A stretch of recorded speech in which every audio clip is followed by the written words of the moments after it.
Hello, welcome to my today's live session of endpoint management with the application control as the main feature today. Um, I'm Jürgen Renelli and I'm a senior software consultant and specialized on endpoint management and security. I'm located in Germany. I'm working for the German partner of Manage Engine. Yeah, and in my today's session, I would like to show how zero trust can be easily implemented within the company. So you are able to write comments and ask questions, and if I see it, I would go on that questions immediately or later on. So yeah, let's put my face a bit out of the way and show the screen. Uh, yeah, let's get that off too. And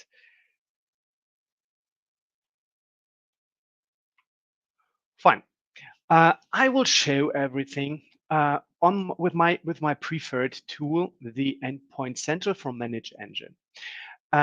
Endpoint Central is an agent-based system, and you can do a lot of things. There are other tutorials, videos, and LinkedIn Lives about that.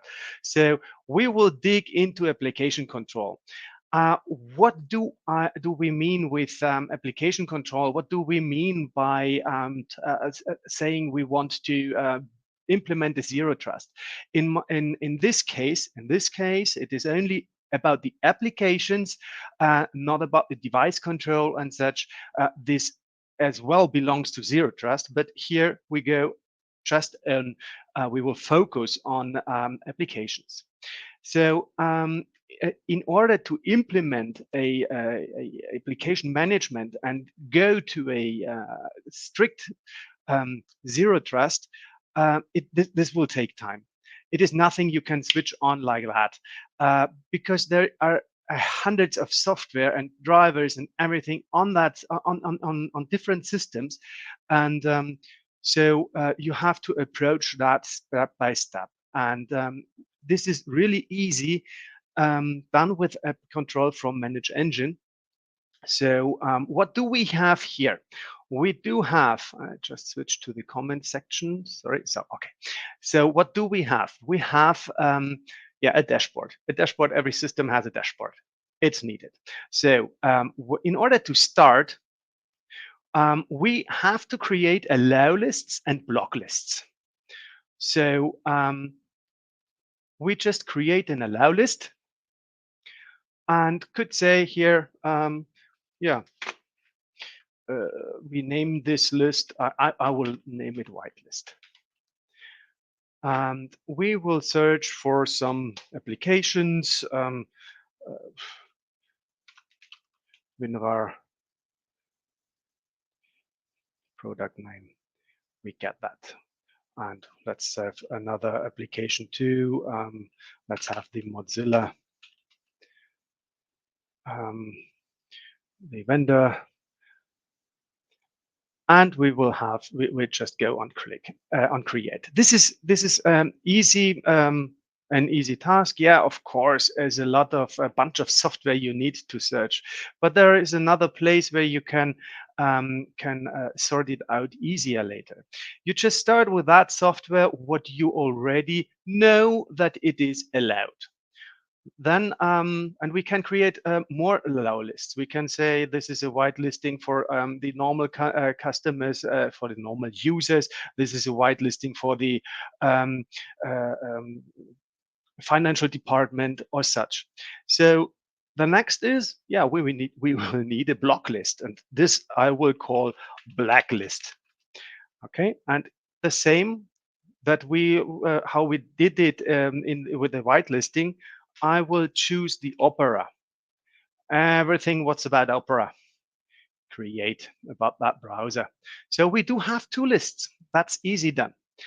Now, prior deploying this, I'm gonna go and show you the system where we're gonna deploy it and how and how it will look like. So that you can see that it is nothing pre-configured and done. Let's go like that. Okay. So we go on tools. This is something available within all editions of Endpoint Central, of course, remote control.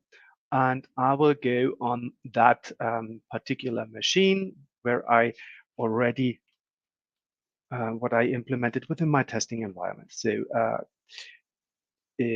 reason, yeah, it is a LinkedIn Live, and we have, no, put on the number block and it will work. Fine. Connect. This will establish a connection. I have to accept the connection on the system.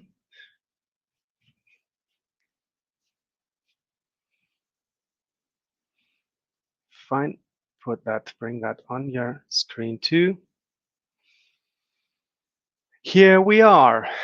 And as you can see, Opera browser, I can access it. It is here.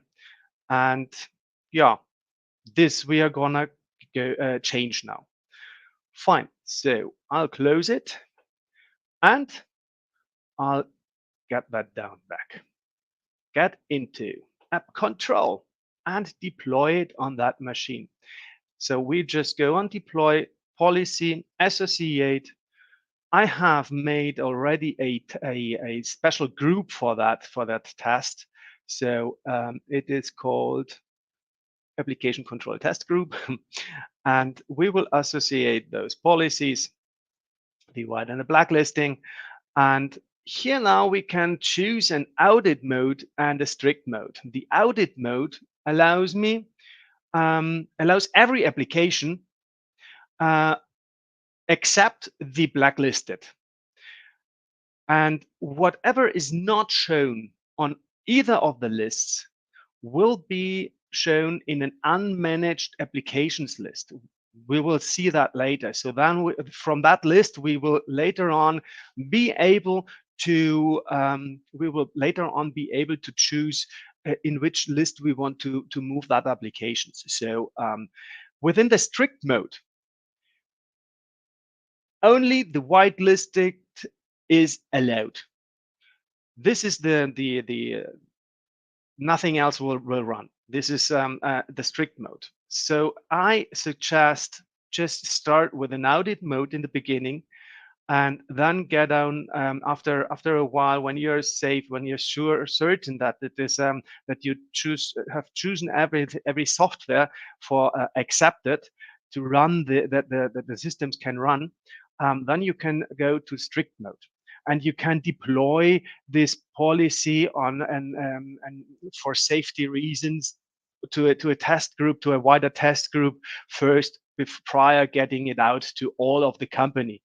And here is another button, a nice feature where you can allow the user. Yeah, it's a customer too in my company. This is so. If you can allow you can allow your users within the blocked dialog to, yeah, to ask to get it free for them. So it's a nice thing to do too if you want. Enable custom notifications. You can have a custom notification or not. Tell them to get in contact with the IT or such if they need that software. All right, let's go and deploy that policy. Deploy immediately. I don't want to wait. And no, I have the strict mode. This is wrong. Modify. I'm sorry, audit mode. Deploy immediately. Oh, yeah. Yeah. When you're talking and doing, that's not. So we have the audit mode, and we just wait until this gets green. It'll take a bit, and if we refresh, let's have a look. Yeah, it is deployed 100%. it did not took long. So now let's get back on my system.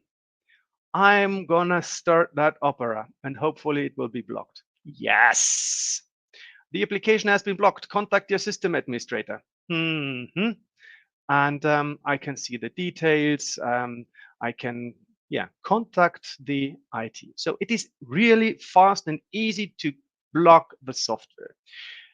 And the same way around, if you want to free it again, you can unpublish this policy, just delete it or get that systems out of the test group, what you don't want to have associated.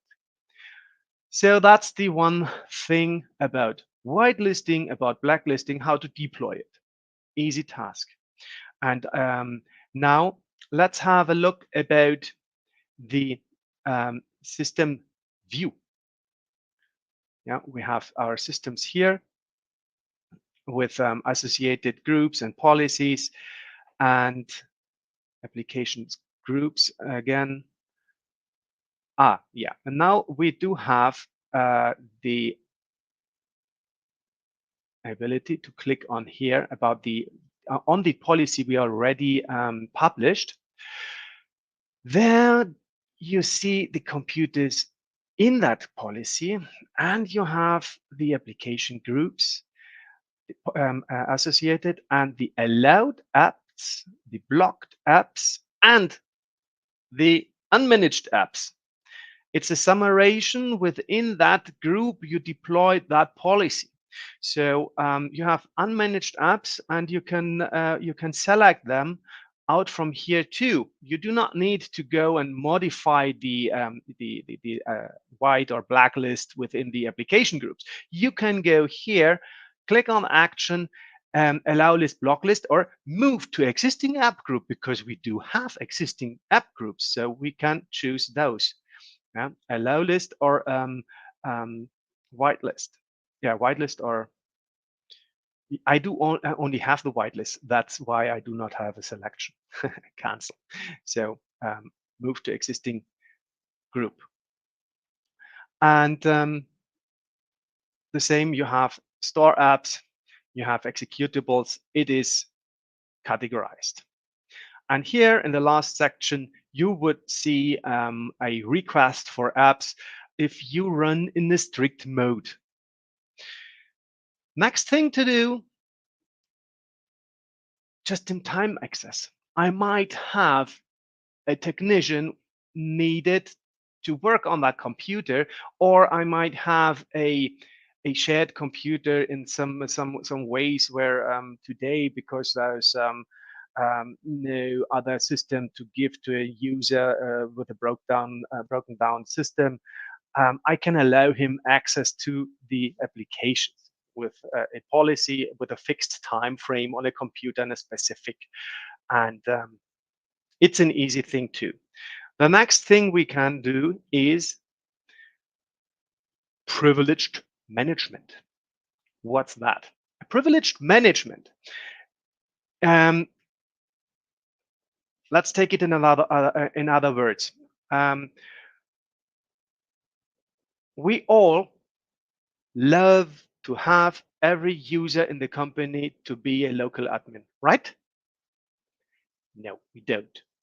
And why do we have local admins in our company? A lot of times we do have local admins just because of certain applications needing administrative privileges in order to run some AutoCAD software or something like an example. So in order that the user can work with that application, that software, they do need local admin rights. And we do not want that, even with all these compliances and such, and NIS and DORA and whatever. We are not allowed to give them all those rights. So what to do? We have the possibility to modify, to give a privileged management to certain software to give them the elevated rights through our system, through our endpoint central. And if we have, once we have done that, we can move here on remove admin rights and remove those local admins from that systems, either here or go to through the GPOs or such. So there we have the ability to remove all those local admins out there, what we do not want. So nice thing, I believe.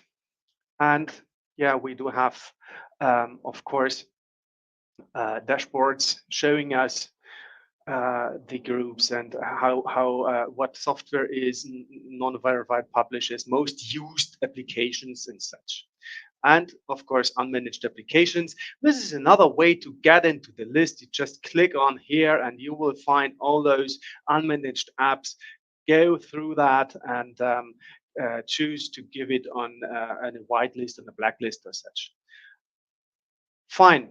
That's the summarization. That's the roundup. That's everything to do with the application control in order to build up a strict whitelist by time. But I would like to mention another, to give you another thought. Maybe let's take it like that. This is a fine thing to do. It works. Everything good. But we do need these things because we deploy on every computer. Most companies still do that. They deploy on all computers all standard software, if it is needed or not. So why don't deploy only the software needed on the systems through a self-service portal, for example? So I always say, if you have 1,000 computers, you publish a 7-zip. A 7-zip on 1,000 computers. It is only needed maybe with 50 computers. You do have a 950 computers with the software you do need to care about. You do need to patch it. You do need to maintain it. You do need to get certain that there is no vulnerability open. So that's 950 potential security risks without any necessity. So implement a self-service portal, just publish a blank Windows where OS where you do have maybe all the features you need. You have it activated, deactivated. Give them maybe even a Office application for the mail or such, and then give them that self-service portal on the hand. They should install everything on their own what they do need. And another fun fact is, if the software is not working, they can repair it out of that software self-service portal. And if it's still not working, then they may open a case with the IT. So then you do have only those 50 systems to maintain, and not 1,000. Fine, that's about yeah, think about it. And it will make it easier. It will reduce the possibilities of get threats and such. And yeah, there are always people saying no, we cannot give that our users. It might be too complicated or such. No, everyone this has a handy mobile phone. In Germany, we say handy. Yeah, it's handy. And everyone knows how to use a store in some kind. It is the Google Store, it is the Apple Store, it is GitHub, whatever is out there. So, and those stores are more complicated than the self-service portal. So it does not count today anymore as a reason. It is too complicated for our users to use. Safety always first is what I do say. Fine, that rounds up everything I have to say today. And I do not have any questions open here. So if you want to have more information about the product, there is the vendors page on manageengine.com. I have a link there. Yes, you can see that too. And there's over the within the products you can find everything, and it is even available localized with if you go to the partners section, you will find each country has its own partners within your own language, and it will be helpful, of course, to talk to technicians and within your language. Fine. As well, the German's page where I am working is with Micronova. It is the manageengine.de where you can refer to. And we do have um, a YouTube channel too, Manage Engine Dach. I will show that link here. We have mainly here's my section, endpoint management and security. These are mainly German videos, but with the text encryption, you can get it with the subtitles even in English. And there are some English videos from me too.